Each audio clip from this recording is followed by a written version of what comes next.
అధ్యక్ష, హరీష్ రావు మన మాజీ మంత్రి హరీష్ రావు గారు లోతుగా వద్దండి, నేను కూడా ఆ మాటలు వాపసు తీసుకుంటున్నా. అధ్యక్ష,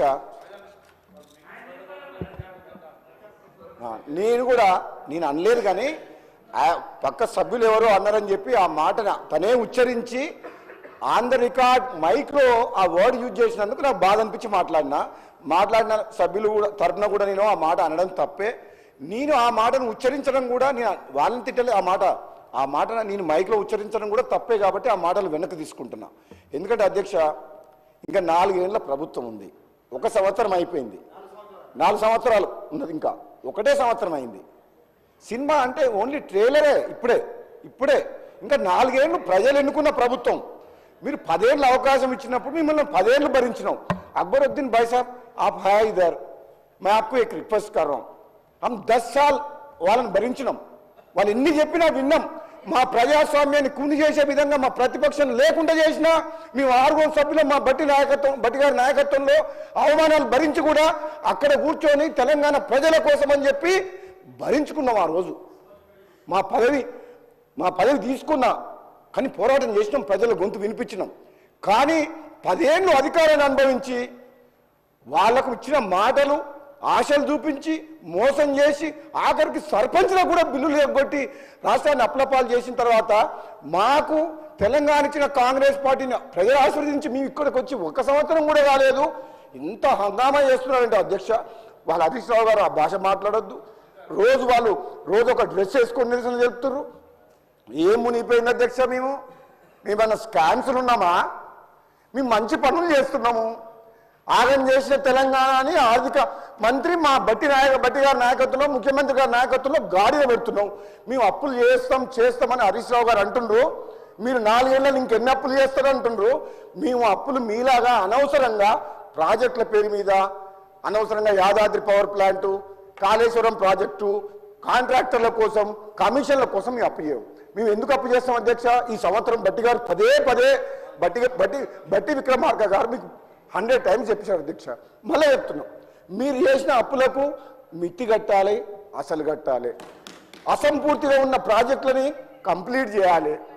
మీరు బడి పిల్లలను గాలికి వదిలేసిండ్రు. వైద్యం విషయంలో పేదలను గాలికి వదిలేసిండ్రు. వాళ్ళందరికీ ఇప్పుడు మేము బడులు కట్టాలి, హాస్పిటల్స్ కట్టాలి, వాళ్ళకి మీరు సేవ చేయాలి, మంచి పనులు చేయాలి. దానికోసం అప్పు చేస్తాం, కానీ కాంట్రాక్టర్ల కోసం, కమిషన్ల కోసం అనాలోచితంగా అవసరం లేకుండా ఈ కాంగ్రెస్ పార్టీ ప్రభుత్వం అప్పు చేయదు. ఇది జాతీయ పార్టీ, తెలంగాణ ఇచ్చిన పార్టీ. ఒక వ్యక్తి అనుకుంటే నిర్ణయం తీసుకొని ఏది పడితే ప్రాజెక్టు, యాదాద్రి పవర్ ప్లాంట్ వద్దు అన్నా, తక్కువ ధరకే కరెంటు దొరుకుతుంది అన్నా, ఎక్కువ ధరకు మిత్తికి ఇంట్రెస్ట్ తీసుకొచ్చి 40,000 కోట్ల ప్రాజెక్టు కడితే ఈరోజు 9 రూపాయలు 8 రూపాయలు యూనిట్కి పడుతుంది. బయట మార్కెట్లో తక్కువ దొరుకుతుంది.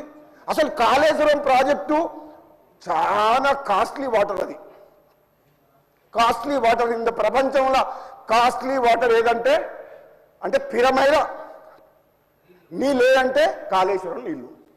అనవసరంగా 3 లిఫ్ట్లు పెట్టి గ్రావిటీ ద్వారా వచ్చే తుమ్మినట్టుని కాదని 3 లిఫ్ట్లు పెట్టి కూలిపోయే ప్రాజెక్టు కట్టి అప్పు చేసిండు. మరి అప్పుల కుప్ప చేసిన రాష్ట్రాన్ని బాగుపరుస్తున్నాం. మళ్ళా చెప్తున్నా అంటే కితనే బార్ బోతే అంటాడు అక్బర్ भाई, हमारे को दुख है भाई, हम तेलंगाना हैदराबाद स्टेट के साथ तेलंगाना क्यों दिया बोले तो ये रिच स्टेट है, అప్పు करने का जरूरत ये स्टेट को नहीं है. మేమే 10 రాష్ట్రాలకు అప్పు చేయాల్సిన పరిస్థితిలో ఉండాల్సిన రాష్ట్రాన్ని వీళ్ళు చేసిన తప్పుల వల్ల అప్పుల పాలైంది.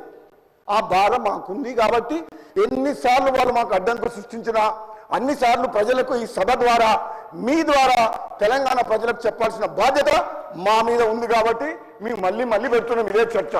మీరెప్పుడు ఎన్నిసార్లు అడ్డంకులు సృష్టించినా తెలంగాణ ప్రజలకు నిజాలు, నగ్న సత్యాలు, మీరు చేసిన నిర్వాహకం గురించి చెప్పాల్సిన బాధ్యత మా మీద ఉంది.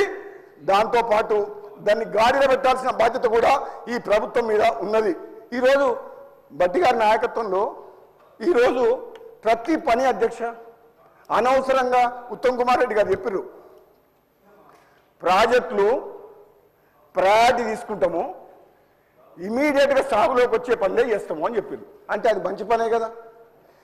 వీళ్ళు కడితే బలమూరు రంగారెడ్డి కట్టిండ్రు, అప్పు తెచ్చిన పైసలు, దానికి ఇంతవరకు ఎన్జీటీ క్లియరెన్స్ లేదు, సెంట్రల్ వాటర్ కమిషన్ లేదు, ఏమి అప్రూవల్ లేకుండా కేవలం రాజకీయ ప్రయోజనాల కోసం ప్రాజెక్ట్ స్టార్ట్ చేసిండ్రు. మా డిండి లిఫ్ట్ ఇరిగేషన్ స్కీము, దేవరకొండ మునుగోడుకు నీళ్ళు రావాలంటే హెడ్ వర్క్ స్టార్ట్ చేయాలి, పైన టనల్ ఎక్కడికి వెళ్ళి దేవాలో డిసైడ్ చేయలే. కానీ ఇక్కడ రిజర్వాయర్ల పేరు మీద 5,000 కోట్ల రూపాయలు మిత్తికి తీసుకొచ్చిన పైసలు ఖర్చు పెట్టిండ్రు. రిజర్వాయర్లు అయిపోయినాయి, కాలువలు అక్కడి నుంచి నీళ్ళు రాలే. ఇక మీరు ఏమనాలి? 5,000 కోట్లకు మిత్తి ఎట్లా కడుతున్నాం? 5,000 20,000 కోట్లు అయింది. అధ్యక్ష, మామూలుగానైతే నేను చదువుకున్న వ్యక్తిని, అంతకుముందుకు నాకు ఎక్స్పీరియన్స్ తోటి ఈ ఇరిగేషన్ ప్రాజెక్టులు కానీ రోడ్లు కానీ కరెంట్ విషయంలో ఎక్స్పీరియన్స్ ఉంది. నేను 2018లో ఎమ్మెల్యే ఉన్నప్పుడు మా సభ్యులను తీసుకుపోయారు. మాకు ప్రతిపక్షం ఉంటే కనీసం మాట్లాడేటోళ్ళం 18 మంది. మా గొంతు నొక్కేసి ప్రతిపక్షం లేకుండా చేసారు. మేము 6 మేము మాట్లాడనీయలేదు మమ్మల్ని. మా గొంతు వినిపించుకో, మా సలహా తీసుకోలేదు, మా సూచనలు తీసుకోలేదు, మా లెక్క చేయలేదు, ఎక్కువ మాట్లాడి తీసుకో బయట పడేసిండ్రు. నిర్వాహకం జరిగింది. పోనీ మేము మాట్లాడలేదు. పోనీ హరీష్ రావు, కేటీఆర్, ఇంకో మంత్రులు, ఆనాటి ముఖ్యమంత్రి, ఈనాటి ప్రతిపక్ష నాయకుడికి చెప్పే దమ్ము వీళ్ళకుందా? ఆయన కుసమ్మంటే కుసో, లెమ్మంటే లే. కాళేశ్వరం డిజైన్ అయినా ఆయనే, కాళేశ్వరం ప్రాజెక్ట్ అయినా ఆయనే, యాదాద్రి పవర్ పాయింట్ పెట్టాలనే నిర్ణయం ఆయనే. ఆయన ఒక్కడు నిర్ణయాలు తీసుకుంటూ 10 మందితో ఆలోచించి నిర్ణయాలు తీసుకుంటే ఈరోజు ఈ రాష్ట్ర పరిస్థితి ఇట్లా ఉండేది కాదు, ఈ రాష్ట్రం ఆగమయ్యేది కాదు, మనందరం బాధపడే వాళ్ళం కాదు. ఆయన వినడు అధ్యక్ష. అందుకనే అన్న హరీష్ రావు గారు మీకు కోపం వస్తుండొచ్చు. అప్పు చేసిన ఆయన, ఆగం చేసిన ఆయనేమో ప్రతిపక్ష నాయకుని హోదాలో ఫామ్ హౌస్లో ఉన్నాడు. వీళ్ళందరేమో మాకేం సహకరిస్తలేరు. మాకు సహకరించండి. పోనీ ఆయన తప్పులు చేసిండు, ఆయన తప్పులు చేసిందని మేము చక్కదిద్దుతున్నాం. ఆయన పెద్ద మనిషి రానన్నాడు, కనీసం మీరన్నా సహకరించండి, మేము మంచి పనులు చేస్తాం. ఇదేంటండి, ఇది మాకు బాగా అనిపిస్తుంది అధ్యక్ష. ఆవేదన ఇవి అధ్యక్ష. ఈరోజు తెలంగాణ రాష్ట్ర ప్రజలు నమ్మకంతో మా మీద మాకు అధికారం ఇచ్చిండ్రు. రాష్ట్ర ప్రభుత్వం బ్రహ్మాండంగా, నిజాయితీగా, నిష్పక్షపాతంగా, పారదర్శకంగా వాళ్ళు తీసుకున్నారు అధ్యక్ష నిర్ణయాలు. కాంగ్రెస్ పార్టీలా ఒక వ్యక్తి చేతులు ఉండదు. మంత్రివర్గం, ముఖ్యమంత్రి గారు అందరూ కలిసి కూలంకషంగా చర్చించి అఖిలపక్ష వాళ్ళని సంప్రదించి ఏ నిర్ణయం తీసుకోవాలో 1కి 100 సార్లు ఆలోచించి నిర్ణయాలు తీసుకుంటారు. అది కాంగ్రెస్ పార్టీ ప్రభుత్వం. అది మీరు చేయలేరు ఆ పని, మేము చేస్తాం ఆ పని. అధ్యక్ష, వాళ్ళకు మా మాటలు నచ్చవు, ఎందుకంటే ఇది నిజాలు, నగ్న సత్యాలు. అధ్యక్ష, యాదాద్రి పవర్ ప్లాంట్ కానీ